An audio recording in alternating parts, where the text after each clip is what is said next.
Le président Gianni Infantino a-t-il manqué de respect aux dirigeants du football africain et dépassé les prérogatives de la FIFA dont il est le président en faisant ses recommandations pour réformer en profondeur le football africain?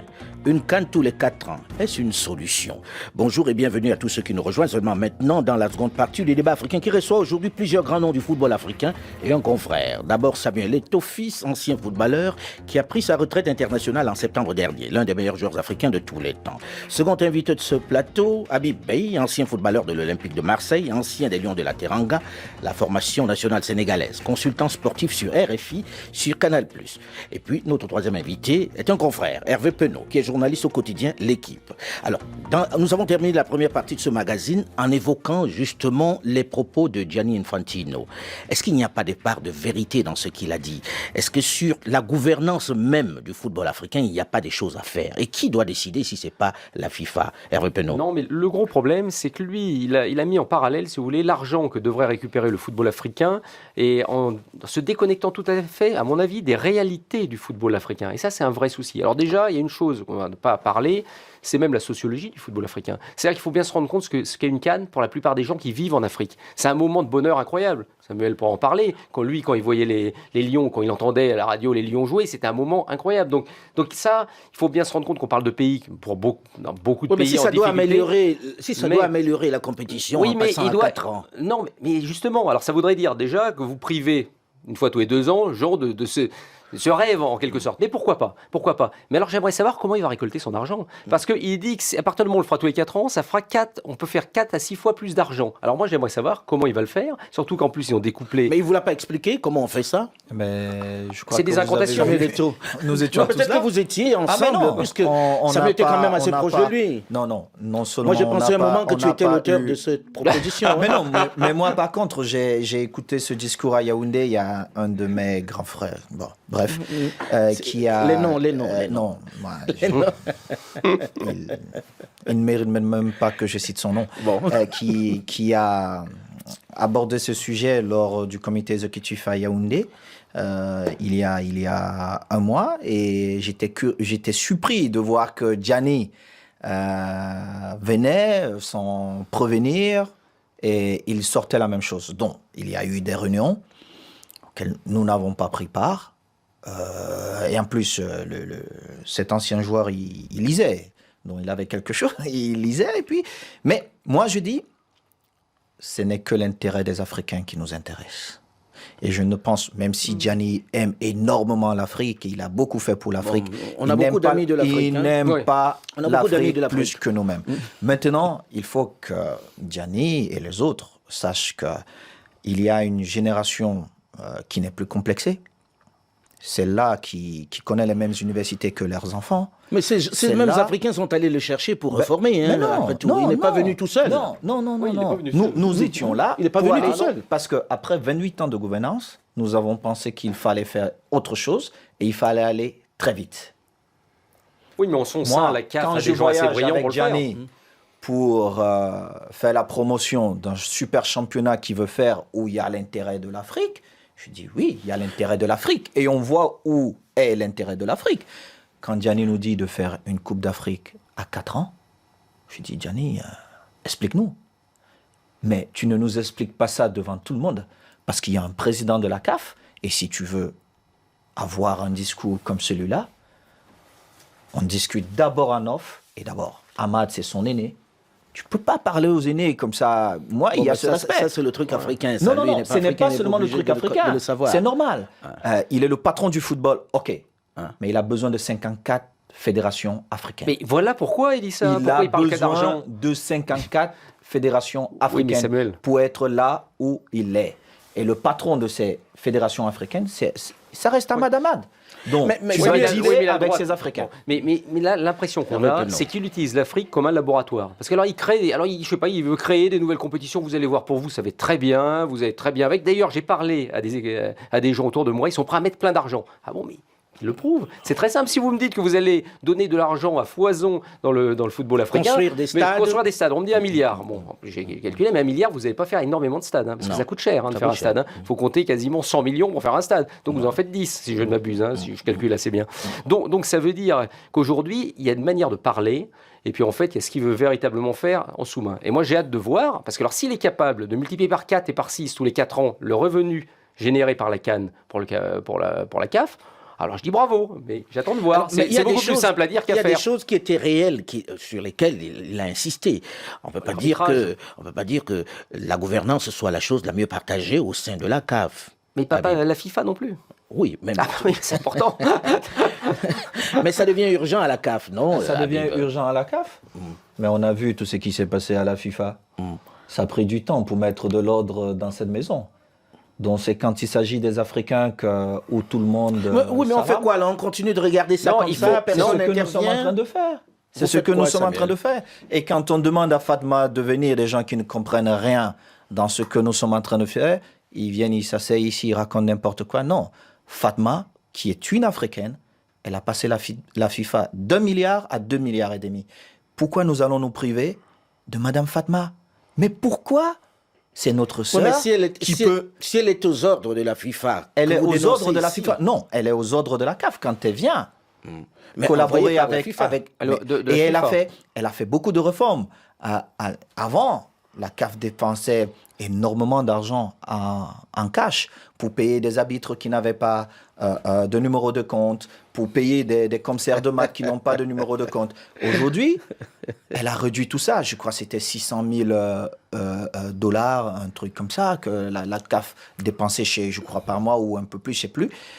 Samuel, éclaire un peu mon ignorance. Il existe des arbitres de la FIFA de la CAF qui n'ont pas de numéro de compte. Ah oui, il existait. Ah oui. D'accord. Mais Alain, nous sommes Africains. Nous sommes Africains. Revenons à nos réalités. À nos réalités. D'abord, on aime le cash.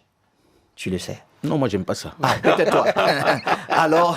Mais c'est parce qu'ils gagnent trop, donc ça leur ferait beaucoup de cash, faut se balader. Voilà. D'abord, les Africains aiment. Ils ont l'impression qu'ils voient leur argent. C'est déjà une question de confiance avec les banques.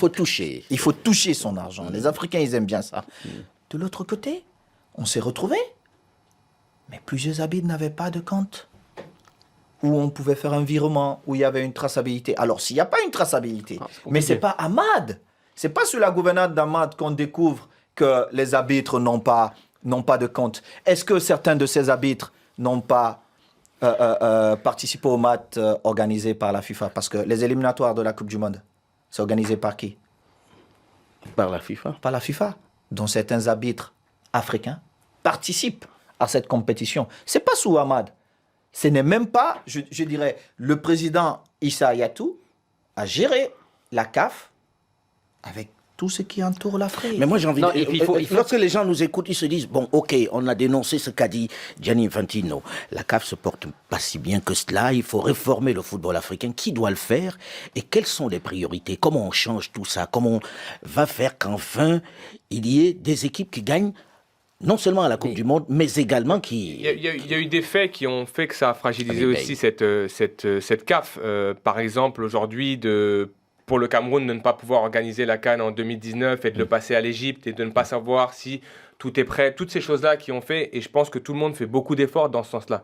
Et souvent, on parle de réalité africaine. Moi, je trouve que la réalité africaine doit avoir sa limite. C'est-à-dire qu'on n'est dit pas souvent, sur Mars, quand même. Oui, non, mais on dit souvent, oui, mais vous savez, la réalité africaine, il faut s'adapter. Et je pense que notre football a aussi souffert de cette réalité africaine de toujours dire il faut qu'on s'adapte parce que vous savez, en Afrique, je comprends. Et le développement, comme le dit Samuel, va prendre du temps. Ça prend beaucoup de temps. Mais il faut aussi à un moment donné mettre des limites à cette réalité africaine. C'est que quand il y a des règles, il faut savoir les appliquer et ne pas toujours être dans l'adaptabilité. Parce que si on s'adapte constamment, on va permettre ces comportements qui peuvent être déviants. Et on en a ciblé des comportements déviants. Ensuite, je pense que pour la dernière chose, c'est que je l'ai souvent dit, l'Afrique doit arrêter d'être une ressource d'exploitation. Elle doit être une ressource de développement. Souvent, on a tendance à penser qu'on va venir en Afrique pour exploiter ce continent, exploiter en bien ou en mal, mais il faut que l'Afrique, aujourd'hui, a énormément de richesses. Il faut savoir le développer. Avant même de vouloir l'exploiter, il faut arriver en se disant comment allons-nous développer cette richesse. Alors, dans le cadre du football, comment on fait ? Dans le cadre du football, c'est ce que je dis, c'est qu'à un moment donné, la FIFA doit être présente, mais elle doit être un soutien. Un partenaire. Et un partenaire. C'est-à-dire qu'elle vient, elle prend les réalités qui sont aujourd'hui dans notre football, sur notre continent. Ces réalités, elles existent depuis la nuit des temps. Mais vous voyez, j'ai commencé en sélection, si je ne dis pas de bêtises, en 2001. Le football aujourd'hui, en 2020, en Afrique, je pense au sein des sélections, se porte mieux qu'en 2001. Je suis arrivé en sélection. Non, ce que je dis, sur certaines choses, il y a eu des avancées, bien sûr. Mais il y a eu des avancées au Sénégal, qui était une nation quand même importante en Afrique, même en 2001. Je me suis retrouvé. C'est une nation importante. Voilà, mais en 2001, qu'il était déjà. Ce que je veux dire, c'est que je m'entraînais avec une paire de chaussettes d'une marque, avec un short d'une autre marque et d'un maillot d'une autre marque. Donc ça veut dire que les choses ont évolué. On a commencé à se déplacer.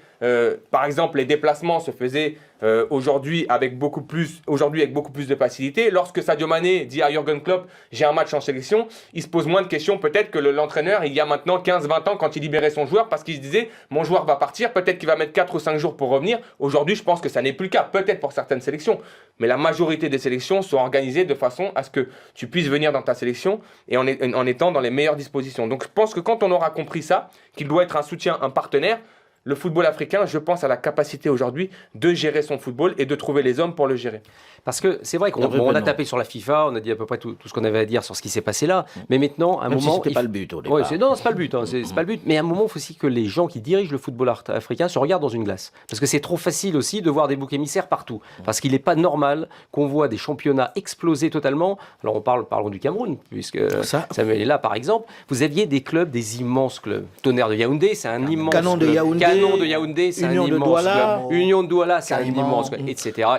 Aujourd'hui, il y a quoi? Il n'y a plus rien. C'est-à-dire que vous avez des compétitions de clubs dans les pays où il n'y a plus rien. Donc il va falloir déjà restructurer les championnats nationaux. Prenez l'exemple de la Mauritanie. Eh bien, vous avez un président de Fédé qui a fait un super boulot, qui a développé les championnats D1, D2, D3, les femmes, les jeunes, etc., etc. Donc, si vous avez une volonté politique interne, alors c'est même pas lié à la CAF, à l'arrière, si la CAF peut être là aussi pour venir de temps en temps, si ce n'est taper du doigt, un petit peu du poing sur la table, mais enfin donner une direction en tout cas, mais volonté interne aux fédérations pour changer les choses. On le voit au Maroc, où là, vous voyez que le Maroc, ça se passe très bien. Nous sommes allés en Mauritanie avec Samuel, rencontrer le président Ahmed Yahya, et je peux vous garantir que lui, pour le coup, s'est appuyé sur les fonds de la FIFA.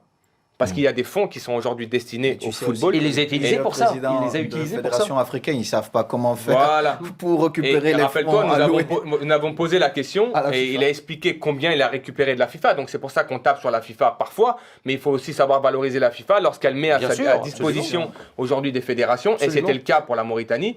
Ils se sont servis de ça. On est allé visiter avec Samuel le centre de formation qu'ils ont mis en place, l'école de football, ce qu'ils ont créé, les infrastructures. Et vous voyez, on parle aujourd'hui de 4 ans pour développer, 6 ans, 10 ans.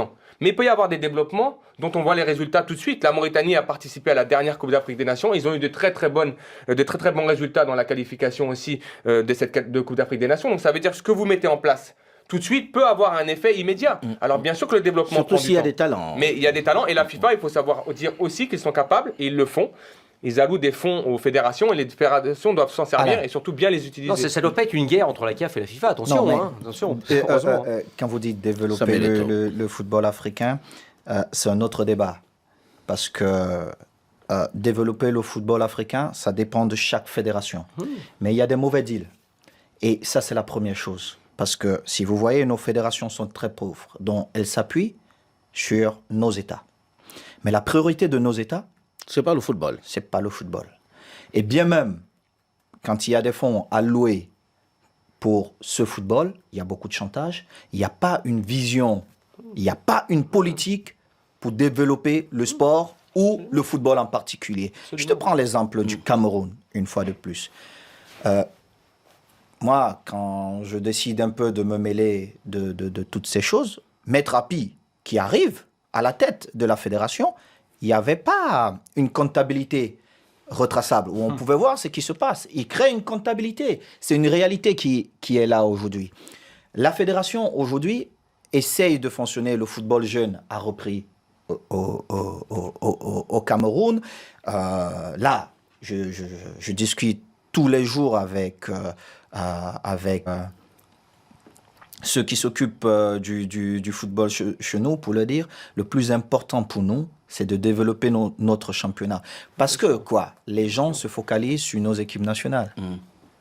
C'est tout. Les gens en Afrique, ils ne s'occupent que de nos équipes nationales. Mais parce qu'il n'y a pas un ils championnat oublient- intéressant. Mais pourquoi? Non. Quand je dis Attendez. les gens, ce sont nos dirigeants. Oui, Ce sont d'accord, ok. les politiciens qui doivent soutenir ce football. Mais pourquoi? Parce que quand vous regardez nos équipes nationales, nous avons des joueurs des binationaux qui viennent, qui sont à 80, parfois 92% dans nos sélections, d'autres qui ne savent même pas chanter l'hymne national, Qui ne parlent même sont pas- là, qui ne parlent même pas, Bon, ils ont la ce langue. talent et peut-être ils ont le droit d'être camerounais, hein. Je ne dis pas le Logique. contraire.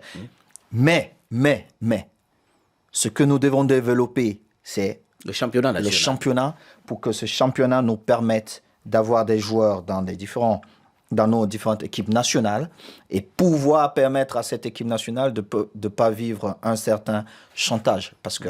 Mais quand tu dis ça aux gens au Cameroun, ils disent, mais lui, il dit ça parce qu'il est riche. Mais non, la seule chose qui intéresse ces dirigeants, c'est de voler. De voler. Ils n'ont aucune vision. Quand tu viens, tu dis, j'ai besoin d'un sélectionneur, 4 ans, qui vient, qui me réorganise toutes les équipes nationales, qui réorganise l'équipe nationale senior, où les joueurs ne viendront pas dire, moi, je ne vais pas jouer en sélection parce que je ne suis pas l'ami de tel. Monsieur, quand tu es sélectionné, tu viens jouer. C'est pas parce que tu es l'ami de tel. Moi, j'ai vécu ça à l'équipe nationale pendant 10 ans, où il y avait un clan qui voulait jouer entre eux. Pourtant, les meilleurs n'étaient pas dans ce clan. Il y avait 1 ou 2 joueurs qui méritaient de jouer, mais vous ne pouvez pas prendre un groupe d'amis et les mettre dans une équipe nationale qui défend 25 millions de Non. personnes. Donc, toutes ces choses. Mais quand vous le dites, Alan, moi, on m'a traduit au conseil de discipline.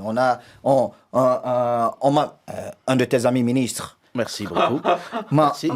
carrément menacé lors du truc qu'ils ont organisé entre eux pour dire aux Camerounais, non, c'est Samuel le fautif. J'ai dit non. Vous ne pouvez pas prendre quelqu'un qui ne sait pas lire, vous le mettez team manager. Ce n'est Mais pas bon, possible. Je ne sais pas de Vous quel ne- ministre il s'agit, mais en tout cas, Tu sais de quoi je parle, Alain. Alain, il Moi, va y aller, je bon, dis, pour organiser le football africain, les Africains doivent prendre les responsabilités, les présidents de fédération, et ne pas laisser les différents ministres de sport venir s'ingérer dans la gestion du football. Ma question est la suivante. Quand on voit les grandes gloires du football africain, Habib fait partie, tu en fais partie, la plupart d'entre vous, vous êtes en dehors des fédérations, on a l'impression que vous êtes ailleurs, ça ne vous intéresse pas, mais vous êtes plus prompt à critiquer. Est-ce que vous ne devez pas vous impliquer vous-même? Aller sur place, Mais faire Alain, le travail. Tout Alors, dépend de ce que tu veux faire. Moi, personnellement, je veux entraîner. Oui. Donc, je veux pas être dans une fédération. ça, c'est Si un bien jour ça. j'ai Ah, je serai ton l'opportunité, adjoint. si un jour, C'est très difficile, hein, je te le dis.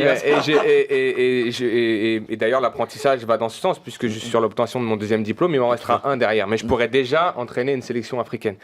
Pour dire aujourd'hui, je ne veux pas être dans une fédération, mais entraîner. Je peux comprendre aujourd'hui, et à l'image du Sénégal, qui est du coup mon pays, qui pour l'instant, je trouve, avec le président Senghor, fait de très bonnes choses parce qu'ils ont gardé à l'UCC. Ah oui. Et regardez cette continuité, mine de rien, amène de la progression au sein de cette sélection. Quart de finale, éliminé face au Cameroun. Ensuite, finale, malheureusement perdu contre l'Algérie. Premier tour, pas passé en Coupe du Monde, mais malgré tout, une très bonne image donnée par le Sénégal pendant cette compétition. Et on garde à l'UCC.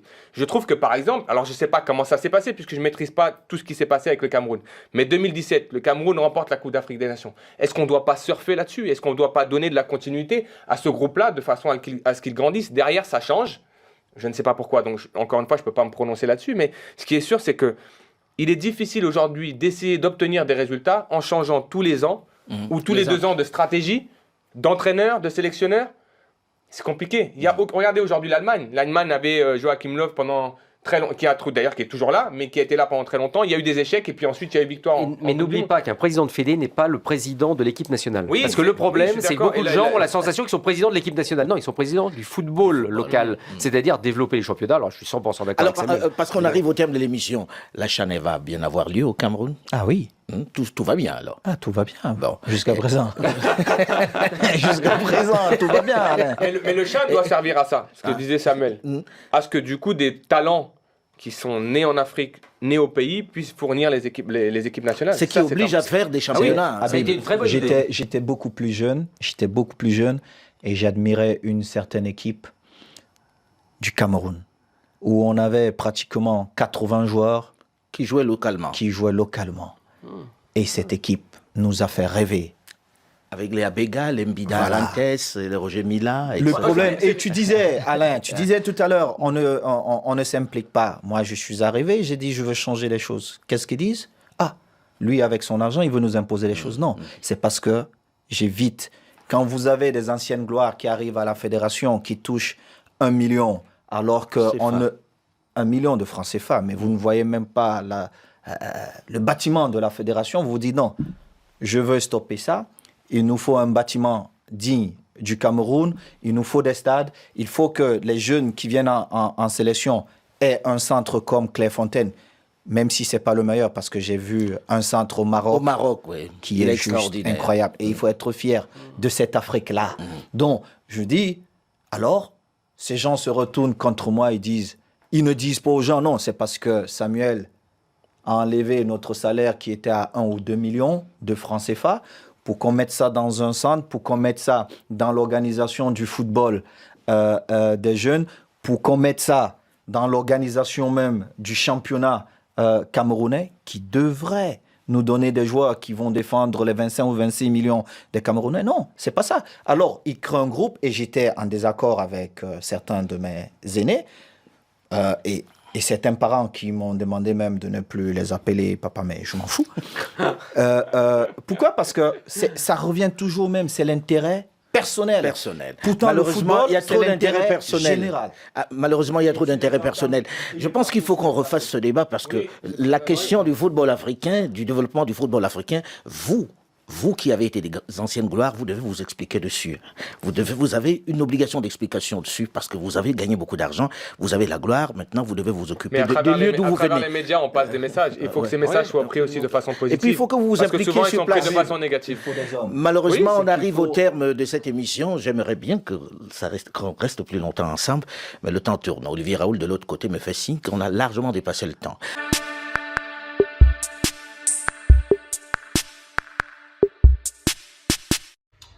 Merci d'avoir regardé la vidéo du début jusqu'ici. Si les gens de vidéo vous plaît, encore une fois, n'oubliez pas de vous abonner à cette chaîne et activer la petite notification pour ne rater aucune de nos prochaines vidéos, parce que dans cette chaîne, nous faisons toujours ces genres de vidéos-là. Et si vous n'êtes pas encore abonné à cette chaîne, n'hésitez pas à t'abonner pour nous soutenir, pour que nous atteignons l'objectif que nous fixons cette année-ci. L'objectif est que nous voulons atteindre la barre des 100 000 abonnés et c'est possible. Nous comptons sur vous. Problème entre CAF et la FIFA, entre le Sénégal et le Maroc durant cette finale. Salut les gars, j'espère que vous allez tous bien et bienvenue dans cette nouvelle vidéo. Dans cette nouvelle vidéo, nous allons parler de la CAF, de la FIFA et aussi de la finale entre le Sénégal et le Maroc, une finale qui a provoqué beaucoup de débats, beaucoup de polémiques autour de cette finale-là, et aussi nous parlons de la FIFA pour qui la Coupe d'Afrique des Nations doit être tous les 4 ans. Les gars, attachez vos ceintures et nous allons au bout du sujet concernant ces deux grandes informations. Les gars, la FIFA, la CAF a prévu aujourd'hui même, mardi, pour publier la sanction qui vont afficher l'équipe nationale du Sénégal après la finale entre le Sénégal et le Maroc, une finale qui a provoqué beaucoup de polémiques. On a vu beaucoup de choses durant cette finale-là du côté du Maroc et aussi du Sénégalais. L'histoire des serviettes, les Marocains volent toujours la serviette des gardiens adverses. On l'a vu face au Nigeria, les supporters marocains ont volé la serviette du gardien nigérien, et de même que la finale aussi, les supporters du Maroc ont volé la serviette du gardien sénégalais Edouard Mendy. De même, un joueur du Marocain qui veut prendre la serviette du gardien Sénégalais Edouard Mendy, c'est Ismaël Saïbari. Il veut chipper cette cervelle-là, mais il y avait un gardien, le gardien remplaçant du Sénégal, Yvan Diop, qui était là, qui est présent pour garder cette cervelle-là. Mais finalement, les supporters marocains ont malmené Yvan Diop pour récupérer cette cervelle. Et tout ça, on l'a vu avec notre propre œil. Donc, la CAF doit faire très attention dans les sanctions qui peuvent afficher pour l'équipe nationale du Sénégal. Donc, nous allons parler entre le FIFA et la CAF. Le président de la FIFA, Gianni Infantino, veut imposer le président de la FIFA sur les organisations de la CAN. Ils veulent que nous organisons la CAN tous les 4 ans. Donc ça, c'est une chose qui a provoqué beaucoup de polémiques en Afrique parce que il fait un bon jeu et il dit que la Coupe d'Afrique des Nations, c'est dans les chaque 4 ans. Donc ça, c'est inadmissible.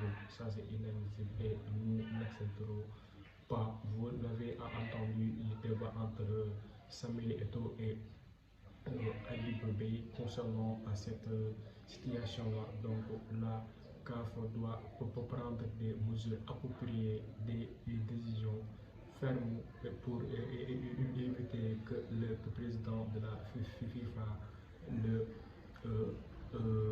donne des instructions sur notre propre compétition, nous les Africains, qui est la Coupe d'Afrique des Nations, qui est notre fierté. Donc ça doit être tous les 2 ans comme d'habitude.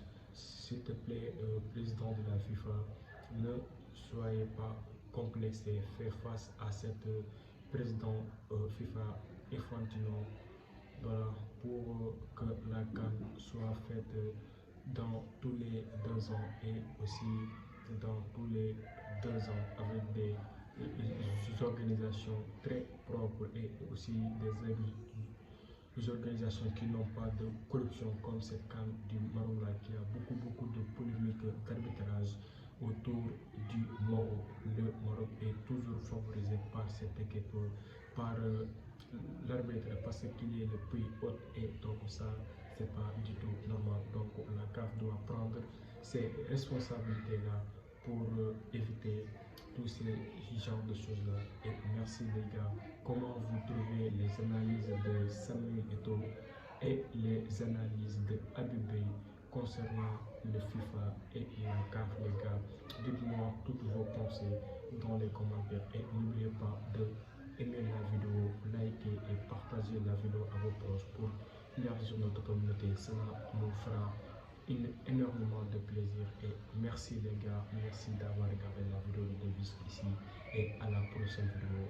On se voit. Ici, nous vous donnons toutes les informations en détail avec des analyses approfondies. Mais les gars, abonnez-vous, partagez la vidéo et merci et à la prochaine.